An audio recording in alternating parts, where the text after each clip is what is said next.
کراچی کو انتہائی طاقتور بادلوں نے گھیرے میں لے لیا، ڈیولپمنٹ میں تیزی، شدید ترین کالی گھٹائیں شیر قائد کا رخ کر رہی ہیں، شہر میں شدید طوفانی بارشوں کا امکان ہے۔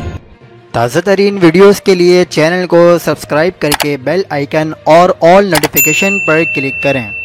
آپ کو بتاتے چلیں کہ ایک طاقتور ہوا کا کم دباؤ بدستور راجستھان پر موجود ہے اور بتدریج مغرب شمال مغربی سندھ میں صوبہ سندھ کی جانب بڑھ رہا ہے، جو آج بروز بدھ کو مشرقی یا وسطی سندھ میں داخل ہو جائے گا۔ آج دوپہر سے شیر قائد کے اطراف گرج چمک والے بادل تشکیل پائیں گے، جن سے شہر کے مختلف علاقوں میں تیز ہواؤں اور گرج چمک کے ساتھ درمیانی سے تیز بارش اور چند مقامات پر موسلادھار بارش کا امکان ہے۔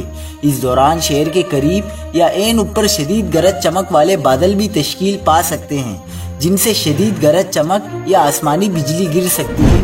مونسون کے 5ویں اسپیل کے دوران آئندہ 2 روز تک کراچی میں شدید بارشوں کا امکان ہے۔ چیف میٹرولوجسٹ سردار سرفراز کے مطابق 17 اور 18 اگست کے درمیان کراچی، بدین، ٹٹا میں بارش کے تیز اسپیل ہو سکتے ہیں۔ مزید خبروں کے لیے دیکھتے رہیے حق پاکستان نیوز۔